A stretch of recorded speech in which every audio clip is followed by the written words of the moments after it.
déjà, je vous remercie de vous intéresser à cette innovation sur le marché. Donc, c'est un produit qui s'appelle Enterprise Flows Repository. Bien parler dans le micro, c'est ça, ok. Donc, je vous disais merci de venir effectivement voir ce qu'est cette chose étrange Enterprise Flows Repository. On a à peu près 40 minutes pour vous montrer en tout cas toutes les particularités. Mes notifications, je suis désolé, vous embêteront. Je ne sais pas comment les arrêter. Pendant cette démonstration, je l'espère.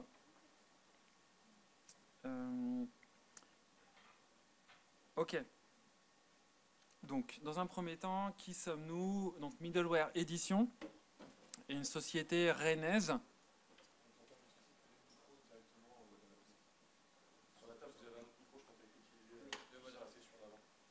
Il faut l'allumer, c'est bon? Ok. Donc, Middleware Edition est une société rennaise qui a vu le jour en 2021. Donc, c'est une filiale d'un cabinet de conseil, Middleware Solutions.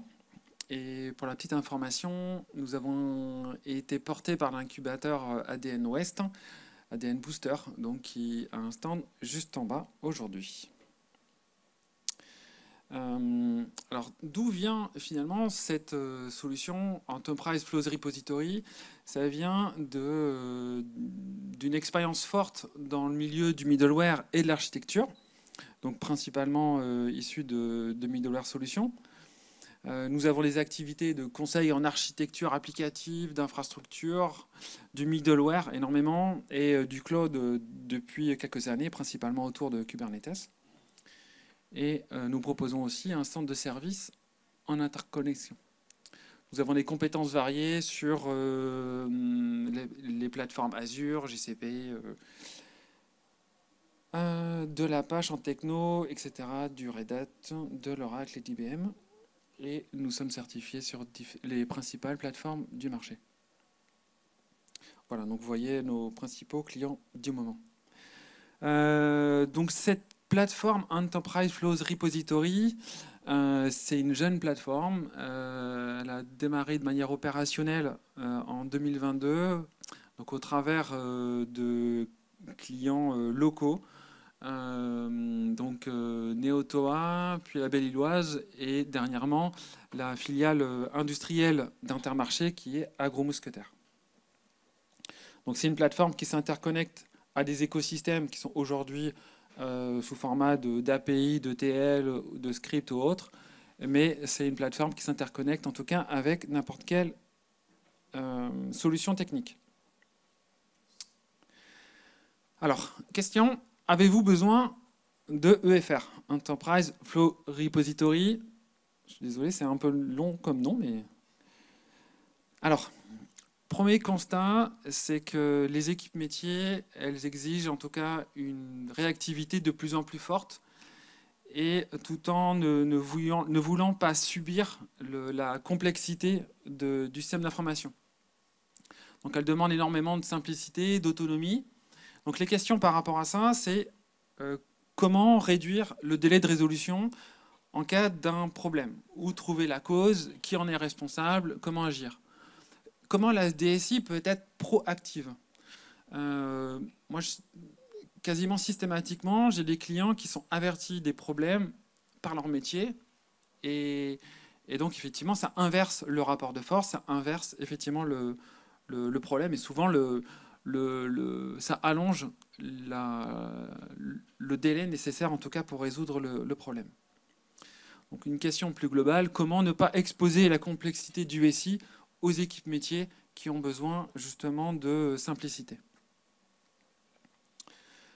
Alors, autre problématique, les équipes support sont déséquilibrées. C'est-à-dire que vos équipes support N1 et N2 font principalement du passe-plat dans les problématiques d'interconnexion. Ouais, ce sont des flux de données, on ne sait pas, c'est trop compliqué, il n'y a pas de documentation. Donc ça finit systématiquement sur vos équipes N3 qui se retrouvent débordées en plus de leurs tâches de développement. Donc ça rallonge les délais de résolution, et puis effectivement on rajoute les problématiques de rejeu de données. Si on prend un peu de recul sur ces sujets-là, donc comment est-ce qu'on peut réduire les tickets? Comment est-ce qu'on peut justement mieux optimiser et redonner un peu de connaissances et de savoir aux équipes N1 et N2 pour décharger l'équipe N3? Ensuite, quand on parle de transport de données, il y a une question assez simple. Dans vos entreprises, comment pouvez-vous apporter la preuve qu'un transport de données s'est fait? Souvent, on prend un référent métier, on lui demande « Ok, est-ce que c'est parti ?» Puis on demande à l'autre référent métier « Est-ce que c'est arrivé ?» Bon, ben, c'est que si les deux répondent oui, c'est qu'il y a eu un transport de quelque chose. Aujourd'hui, on n'a pas de preuve. On ne sait pas véritablement ce qui se passe. Donc, si on ne peut pas démontrer que ça marche, on peut difficilement démontrer que ça ne fonctionne pas. Voilà. Donc, l'idée derrière tout ça, en tout cas, ça va être de faire remonter ces preuves et de pouvoir confirmer en tout cas qu'un succès ou une erreur s'est déroulée dans un transport de données. Ensuite, cas concret. Donc c'est un exemple réel d'un client qui transporte plus de 10 millions de données par mois. Donc il a un excellent taux de SLA. Déjà, être en capacité de le mesurer, c'est une bonne chose. Donc 0,25%, mais sur 10 millions, ça représente 25 000 erreurs par mois à traiter. Donc humainement, c'est une masse de travail qui est pharaonique. Pareil, la question c'est, vous dans votre entreprise, est-ce que vous êtes capable de mesurer le taux d'erreur que vous avez sur vos échanges? Plus vous avez un mauvais taux, plus vous avez un travail conséquent, en tout cas pour corriger et réinjecter vos flux de données. Autre problématique, toutes ces problématiques sont liées, tout simplement, c'est que les cartes de gouvernance, de pilotage des systèmes d'information, donc finalement la liste de tous les échanges qui sont en cours et les échanges qui sont programmés ou en cours de développement entre vos applications, et ben en fait, c'est réparti entre beaucoup de monde, des équipes projets qui les font, qui les développent, les architectes qui essayent de suivre et d'organiser ça dans des outils. Donc quand on met tout le monde dans la même salle, en fait, personne n'a une carte claire à présenter. Donc on peut difficilement, finalement, faire des constats pour dire, OK, de quoi on part et vers quoi on veut aller. Donc ces histoires de cartes, elles sont importantes parce que c'est aussi une manière de véhiculer, vous allez le voir, un vocabulaire dans l'entreprise. Ces architectes transverses, ils posent des référentiels, ils posent des vocabulaires, et c'est vraiment des éléments extrêmement précieux pour justement exprimer un système d'information. Et puis à échelle plus réduite, la problématique des recettes d'intégration projet, elles sont souvent lentes, difficiles, coûteuses, parce que on n'arrive pas à suivre, on n'arrive pas à valider que justement que tel échange qui a été modifié, c'est bien réalisé. Donc ce sont dans un micro-contexte projet, on retombe et on retrouve toutes les problématiques que je vous ai évoquées à l'instant. Donc finalement, comment tester rapidement? Comment maîtriser les impacts des changements? Par exemple, quand vous faites un upgrade d'un ERP, comment ça se passe? C'est compliqué, ça demande beaucoup de temps, c'est souvent un projet dans le projet. Bon, on va voir comment faire plus simple. Voilà, donc ce sont des questions récurrentes qu'on a rencontrées auprès de nombreux clients et petit à petit, on a essayé de répondre en proposant des fonctionnalités dans cette plateforme UFR. Mais en tout cas, ce qu'on cherche vraiment à faire, c'est vous proposer, en tout cas vous mettre en situation pour prendre des bonnes décisions au bon moment. Alors, en termes de... Ça rame un petit peu. Voilà. En termes d'action et du scope, en tout cas, à couvrir, EFR va vous permettre de prendre et de couvrir chacun des points. Le premier point, c'est à gauche, c'est le suivi. Il faut commencer par suivre, il faut commencer par comprendre ce qui s'exécute. Ensuite, on va être en capacité de piloter, de partager des référentiels qui sont communs dans l'entreprise. Une fois qu'on a fait ça, on pourra alerter. Et donc on pourra exprimer, mais en tout cas informer qu'un dysfonctionnement intervient sur un élément du référentiel et cet élément-là a été suivi. Maintenant qu'on a alerté les bonnes personnes, c'est autre challenge extrêmement important, le système d'alerte. C'est bien de dire qu'il y a un problème, c'est mieux quand on envoie l'information à la personne concernée.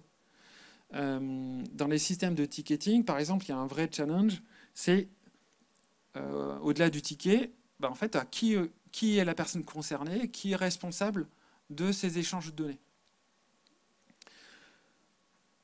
Très bien, donc ensuite consulter quelque chose de simple et de synthétique. Si on informe l'équipe métier qu'il y a un problème et on lui affiche un rapport complet de 50 lignes de log qu'elle ne comprendra pas, ça ne servira à rien. Donc il y a une vraie problématique de simplification et de communication du contenu. L'équipe métier sera en capacité de faire son analyse. Et dernièrement, on a rajouté une fonctionnalité assez magique qui s'appelle le rejet en un clic. C'est-à-dire que depuis la console, on peut sélectionner et demander à rejouer sans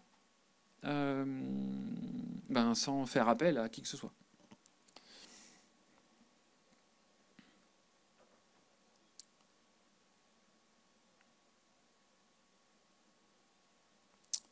Voilà. Donc je vais passer assez rapidement dessus. Cette expression de la problématique, elle est extrêmement standard. On commence par le quoi. Qu'est-ce qui est transporté? Ensuite, on va se poser la question du quand. Voilà, on essaye de le représenter dans le temps, à quel moment. Où, alors problématique importante, depuis quel système, toutes les sources d'informations, vers tel autre. Et puis comment, dans quel état. Donc ce sont 4 problématiques essentielles. Alors effectivement, où on a plus ou moins de techniques, plus ou moins de vocabulaire métier. Mais la plateforme, en tout cas, elle va vous permettre de retrouver ces éléments-là. Donc là, j'ai représenté l'écran principal de la solution, je vous le montrerai juste après.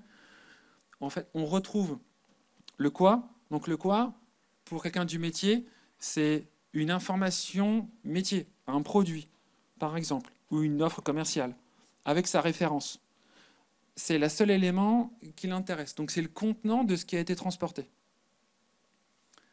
Voilà, donc on voit la référence, on voit le comment, donc est-ce que c'est une information en succès ou en erreur. Donc c'est une information extrêmement simple, mais qui donne un état du transport. On a une description de la localisation, donc la localisation dans le système d'information, donc à quel endroit, dans quel échange, avec les sources et les cibles. Donc de manière très simple, on voit que effectivement ici on a des échanges depuis le WMS vers 3 systèmes, un CRM et un ERP. Pardon. Effectivement, c'est un retour à la ligne. Et où, le quand, et c'est la date.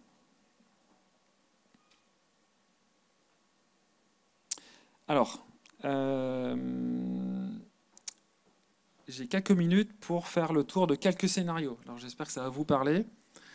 Donc j'ai 6 scénarios assez simples pour EFR, mais qui sont longs et coûteux dans la vie de tous les jours. Le premier sujet, ça va être un responsable applicatif d'un référentiel produit est bloqué, c'est urgent, il a un problème.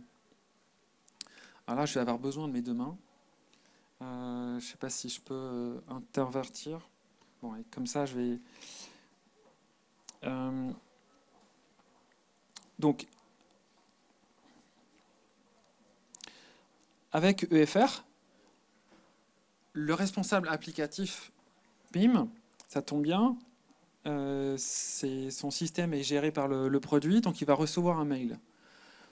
Donc de manière proactive, on va l'informer, en tout cas, qu'il y a un problème sur un de ces échanges, et on va lui présenter directement les erreurs qui sont survenues sur cet échange entre ces systèmes.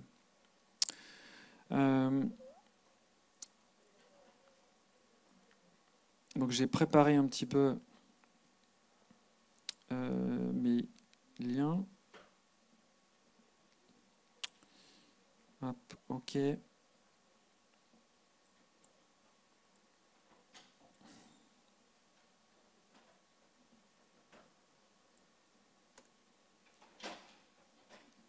Donc, en cliquant sur le lien de son mail, hein, qui est juste en bas, ici, en fait, dans son mail, on lui aura préparé l'alerte.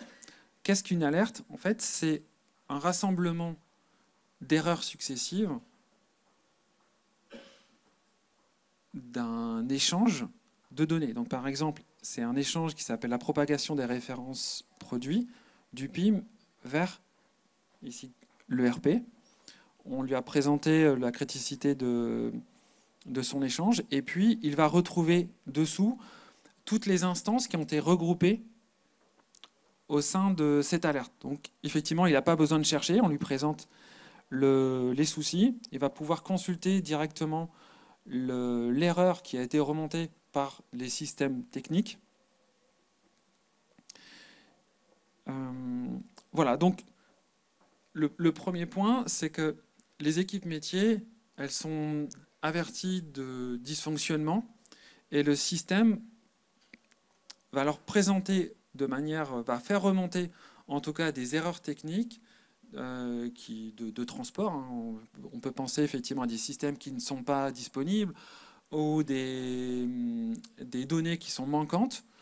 Et donc effectivement, le EFR va faire remonter ça directement à l'équipe métier, qui n'a pas besoin d'aller plus loin dans la technique. Hein. Il va juste s'arrêter ici. Et avec la description et le code, véritablement, il va être en tout cas plus en capacité de comprendre ce qui s'est passé.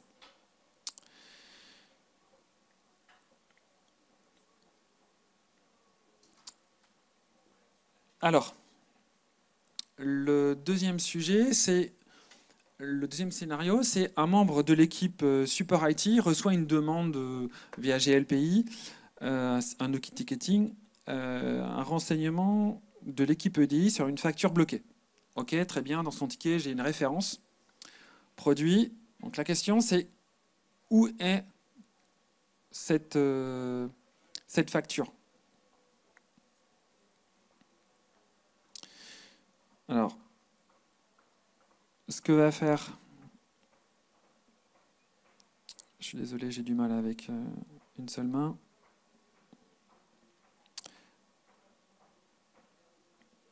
Eh bien, cette équipe support, qui n'a pas d'expert dans son équipe, elle va aller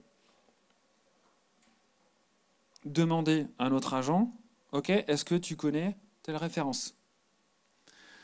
Donc EFR, c'est un outil qui va agréger, centraliser, analyser les échanges dans le système d'information, et via notre agent conversationnel, on vient proposer une interface extrêmement simple, avec juste du texte, pour permettre à des gens qui ne sont pas techniques, donc par exemple des équipes support IT de niveau 1, ou bien ça peut être aussi des référents fonctionnels éloignés de la DSI. Voilà, donc poser des questions à un agent, c'est suffisant. On a quelques éléments qui viennent donner un peu de contexte. Si j'ai besoin d'avoir plus d'informations, hop, je me retrouve sur un lien qui m'emmène vers la description de l'erreur.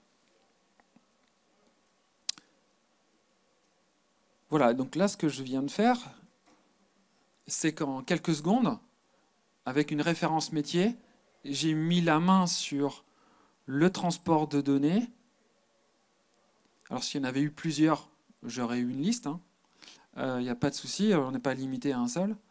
Mais assez rapidement, j'ai un super moteur de recherche pour déterminer, connaître où mon information a été transportée et dans quel état.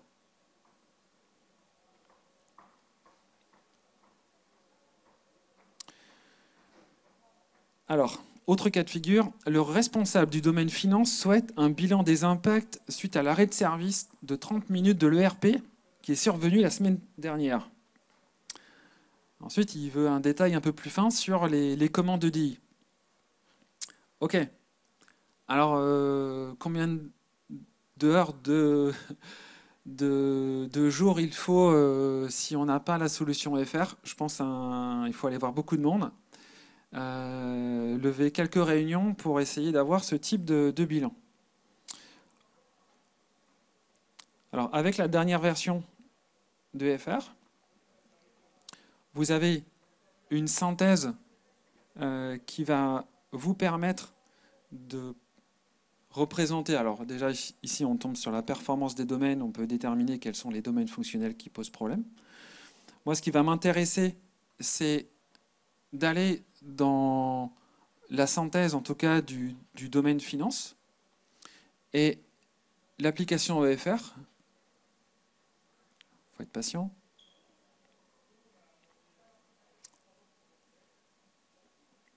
C'est l'effet démo, c'est normal.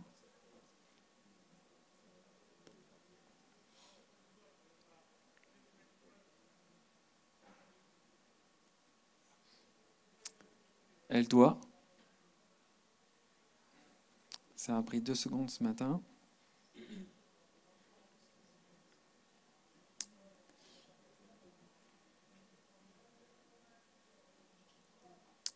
Alors,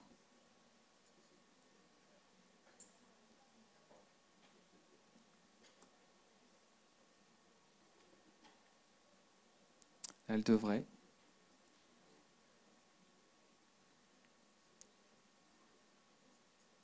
Bon. Je vais tenter sur un autre domaine, peut-être qui... Ok. On va espérer que le domaine finance apparaisse à un moment ou à un autre. Donc l'application EFR, qu'est-ce qu'elle va faire? Elle va représenter graphiquement votre système d'information. Donc ici, les systèmes, donc c'est une vision simplifiée des applications. Et elle va vous présenter les échanges de données par rapport à leur SLA. Donc ce que je consulte ici, c'est effectivement un échange avec principalement trois cibles entre le CRM, l'application mobile, l'ERP et le WMS. Et finalement, l'application me présente la quantité de transport et le SLA associé. Bon, là, on a une représentation extrêmement simpliste, extrêmement simple. Dans la vraie vie, on a plutôt effectivement un sapin de Noël et un sapin de Noël qui va nous permettre de trouver les flèches qui sont plus ou moins rouges. Donc tout de suite, je peux analyser et je peux aller trouver le système qui va me poser un problème. Donc là, je rentre dans l'ERP. C'est bien, je rebondis sur mon ERP. Et donc EFR me présente, en tout cas dans la première ligne ici, la quantité des échanges qui ont circulé en entrée et en sortie de l'ERP. Et une vision qui n'arrive pas. Je vais en prendre un autre.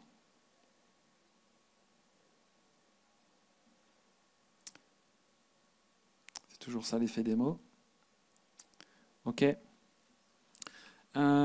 donc ici, on retrouve le WMS. En tout cas, c'est dommage, je voulais trouver l'ERP. Qui sur lequel effectivement j'ai le détail de chacun des échanges. Tout à l'heure j'avais une synthèse au niveau du domaine. Là effectivement j'ai une vision fine et je sais exactement quel échange a posé problème dans l'intervalle de temps. Si je lui demande un intervalle de temps plus grand, et ben en fait je vais me retrouver avec une vision qui va être mise à jour. Et tout naturellement, je peux aller piocher par exemple un échange en particulier. J'ai le détail précis des quantités, de la performance, mais surtout je vais pointer par exemple du doigt des intervalles, des problèmes en tout cas de SLA et je vais trouver directement les échanges qui se sont déroulés dans l'intervalle de temps problématique.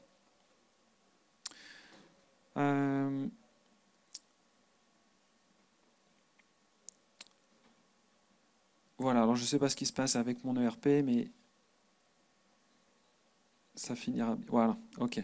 Donc effectivement, voilà le diagramme de l'ERP. C'est vraiment un diagramme très simple. Mais en tout cas, c'est un diagramme quelque part de ce qui s'est passé la semaine dernière. Vous avez une synthèse qui est automatique, systématique, quelle que soit la complexité de votre système d'information. Les graphiques sont générés automatiquement, c'est sans effort et c'est quasiment instantané, quand ça peut bien marcher.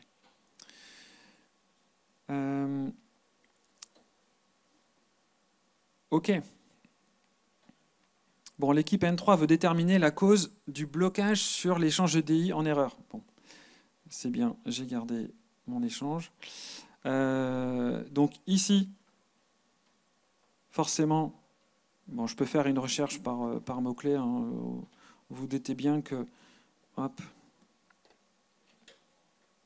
Je peux rechercher en tout cas un certain nombre d'échanges à partir des clés métiers. C'est vraiment le point d'entrée pour les équipes fonctionnelles. Ce sont les notions métiers et les références métiers. Donc je cherche, je trouve. Et les équipes techniques vont pouvoir rentrer dans cet échange pour dire, OK, en fait, cet échange de mon EDI vers mon ERP, en fait, c'est deux éléments techniques, ce qu'on appelle les demi-flux, qui partent de mon application TradeExpress Infinity. Et ils ont fait une pause dans un système de messaging, ActiveMQ. Et puis ensuite, effectivement, il a été distribué. Il y a probablement un système de lecteurs multiples. Et ça aboutit dans SAP. Très bien. Donc je regarde quels sont les traitements, donc les différentes médiations qui rentrent en jeu. Hein, on peut en avoir une quantité infinie. Et puis, c'est ici que ça s'est passé.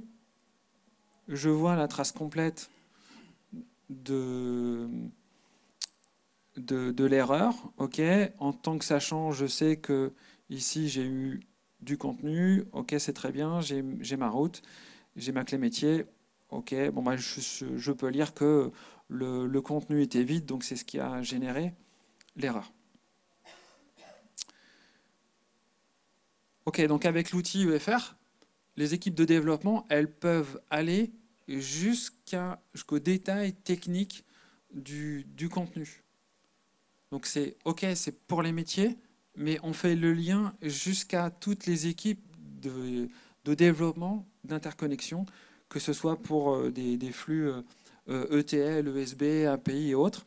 Vous pouvez faire remonter des traces, des preuves de transport quasiment à l'infini. Ok. Alors, l'architecte CRM veut un point de situation pour accélérer la propagation des offres depuis le CRM Salesforce. Ok, bon, il veut mettre, il n'a pas dit, mais il veut mettre plein de web services. Ce sont des fichiers, mais aujourd'hui, il a besoin de savoir finalement ce qu'il en est dans le CRM Salesforce sur la propagation des forces, des offres, pardon. Ok, très bien. Ben, il va aller dans le référentiel. Donc le référentiel donc des systèmes, je vais mettre la main sur le système, le CRM, voilà, qui est juste là. Ok. Donc EFR a ses propres référentiels pour justement venir exprimer de manière simple le système d'information. Hein, c'est vraiment très, très classique. EFR va vous proposer une visualisation automatique de votre système. Ok, parfait. Donc ça, c'est une vision simpliste. Je vais rentrer progressivement dans... Ah non. Je n'ai pas besoin. Ce que je veux, c'est dans cet échange.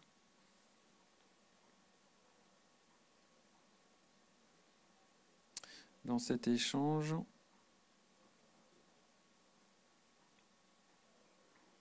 Voilà. La propagation des offres CRM, c'est celle-là. Donc, qu'est-ce que nous dit EFR? C'est que, ok, j'ai une ou plusieurs origines. Hein, on peut voir que c'est un flux avec deux cibles, vers l'ERP et le WMS. Automatiquement, j'ai des informations qui sont transportées, donc qui proviennent de manière aussi dynamique de ce qui est renvoyé par les ETL, les API. Donc, la technique va venir enrichir toute votre cartographie. Donc, vous êtes certain que cet échange-là, il transporte trois types d'informations, les fiches clients, les offres commerciales. C'est peut-être pas logique, mais en tout cas, c'est la réalité. C'est comme ça que ça a été développé. Ben, l'architecte, il va ouvrir le détail de cet échange et il va tomber sur la description de tous les flux techniques, tous les demi-flux en fait, c'est ce qu'on appelle en interconnexion, tous les demi-flux qui sont mis en jeu et qui devront être refondus pour appliquer ici du web service. Donc on a un certain nombre, on a la description complète des demi-flux qui peuvent être eux-mêmes génériques, réutilisés entre plusieurs échanges. Voilà, et je peux naviguer vers, en tout cas, les différentes couches de la plus haute au niveau métier à la plus basse au niveau technique. Voilà, donc on retrouve effectivement dans EFR toute la description nécessaire pour faire ces différents passages de couches. Ok, pour l'architecte. Et autre élément, l'équipe de test veut valider un échange après une montée en charge de version de Sage X3. Alors ça, c'est aujourd'hui un challenge pour de très nombreuses entreprises. La problématique de test, c'est très complexe, puisqu'on doit déterminer ce qui se passe au niveau du transport, donc ce qui rentre et ce qui sort. Donc dans EFR, finalement, on se base sur ce qu'on observe pour se servir de ces éléments-là, pour pouvoir les rejouer et pour pouvoir les comparer. Donc au final,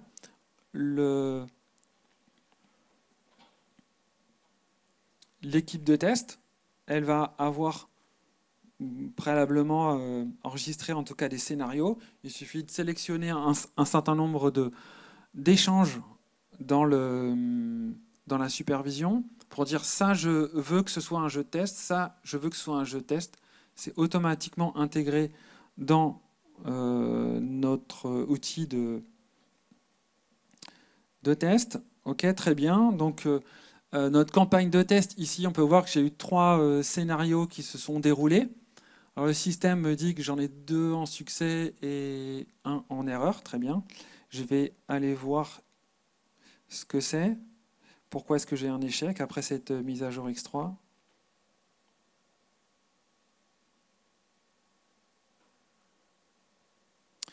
Alors il me dit que c'est bien la proposition des offres CRM qui ont été jouées.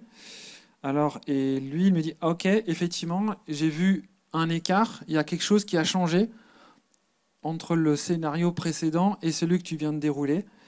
Ben, ok, après, c'est au testeur de vérifier si c'est normal, si c'est un résultat attendu, un delta, ou bien, effectivement, lors d'un TNR, juste un test de, de, pour reproduire en tout cas que le fonctionnement ISO. Ok, il y a eu un changement, une différence au niveau du traitement qui a été fait. Voilà, donc de manière simple et rapide, l'outil va comparer des contenus d'échange, des contenus de messages pour vous permettre de vous focaliser juste sur les erreurs, là, sur les tests, et d'aller beaucoup plus vite, en tout cas pour rejouer vos tests d'intégration, puisque lui-même, il a la main sur les échanges et sur ce qui doit être transporté.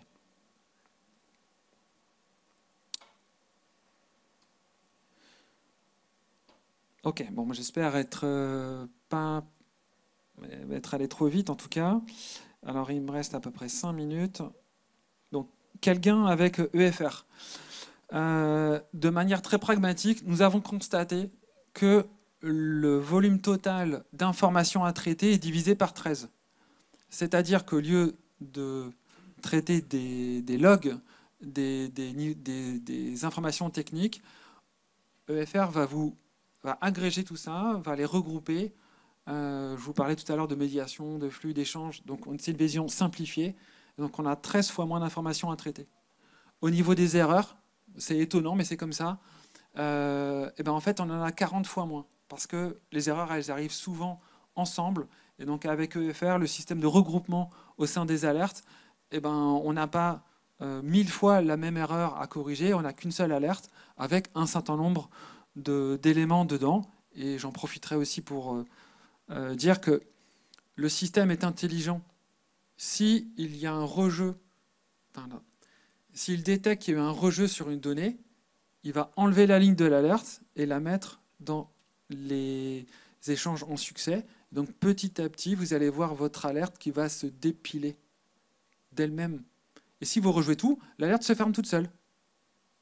Donc le système d'alerte va vous permettre d'avoir une vision précise sur le dysfonctionnement.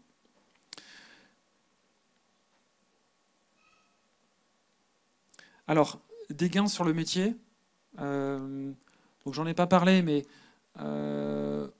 on a effectivement des équipes métiers qui vont passer jusqu'à 200 heures par an, par application, à faire de la supervision, du suivi, du constat, de l'analyse des flux entrants et sortants. Donc plus vous avez de problèmes, plus effectivement vos équipes métiers passent du temps à suivre et à gérer tout ça. Donc l'idée, c'est de leur proposer un outil qui va diviser effectivement par 5 le temps passé. Il faut toujours faire quelques bilans, quelques suivis, mais en tout cas, un outil qui va leur permettre d'être plus efficaces dans l'analyse et la compréhension des problèmes. Gain de temps au niveau des recettes. Là, effectivement, comme je vous le disais tout à l'heure, on est sur un micro, une vision plus simple, en tout cas, du suivi. C'est une visibilité de 100% des échanges. Quelles que soient vos technologies, vous allez retrouver, en tout cas ici, votre suivi. Une réactivité importante au niveau du métier. Au bout de quelques minutes, en tout cas, vos métiers recevront un mail en cas de problème. Ils peuvent d'eux-mêmes aller cliquer sur l'outil pour aller fouiller et trouver l'information qui les intéresse. Et puis, vous avez un reporting complet.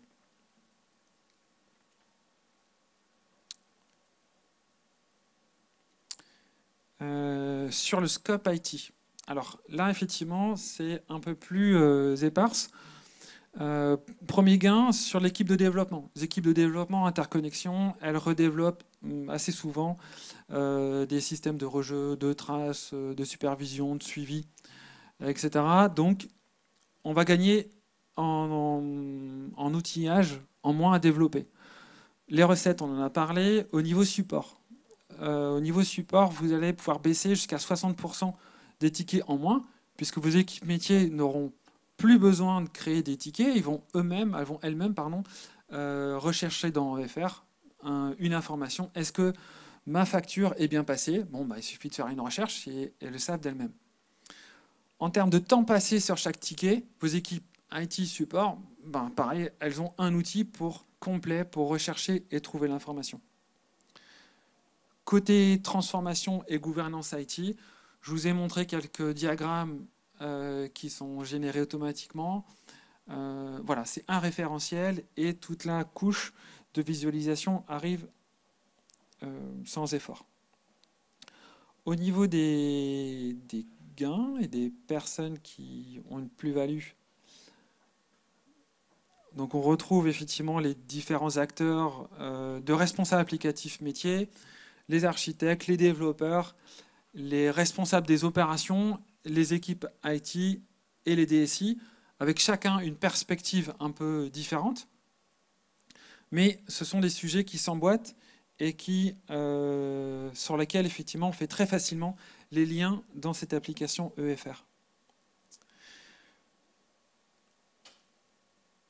Vous connaissiez la supervision technique avec du Zabbix ou des infrastructures de suivi CPU. Vous connaissiez la supervision applicative pour vérifier la performance de vos applications, que ce soit dans les browsers ou dans des machines virtuelles. Vous connaissiez la supervision du système d'information avec du BI. Maintenant, effectivement, vous avez le dernier élément manquant, c'est la supervision des flux avec EFR, qui vous permet de faire le lien entre toutes vos briques et tout votre portefeuille applicatif. Et après ça, j'ai fini. Donc, en un slide, aujourd'hui, EFR est une solution innovante, la seule sur le marché qui propose ce genre de choses, pour de la surveillance et de la gouvernance de flux de données. Donc, on se focalise et on essaye d'atteindre les équipes métiers pour leur proposer un service IT à valeur ajoutée, avec de la réactivité, avec justement de la proactivité par des mails aujourd'hui, pourquoi pas du messaging ou autre demain. Aujourd'hui, c'est principalement une offre SaaS. Dans l'offre premium, on a une solution on-premise, mais ça vous permet de vous d'interconnecter tous vos outils, que ce soit l'API management, l'ESB, des outils de streaming. Donc, EFR fonctionne par des API et donc s'interconnecte très très facilement avec tous les outils et tous les éditeurs.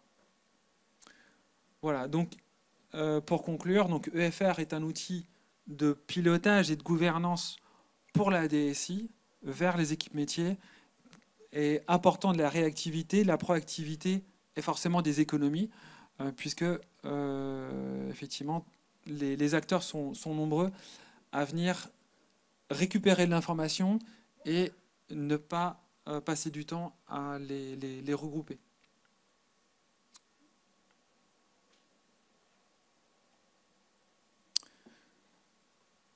Voilà, j'ai fini. Si vous avez des questions, n'hésitez pas à les poser. Sinon, vous retrouvez notre stand. Nous sommes effectivement sur la partie droite. Voilà, si vous avez des questions, des interrogations, savoir comment on fait, n'hésitez pas.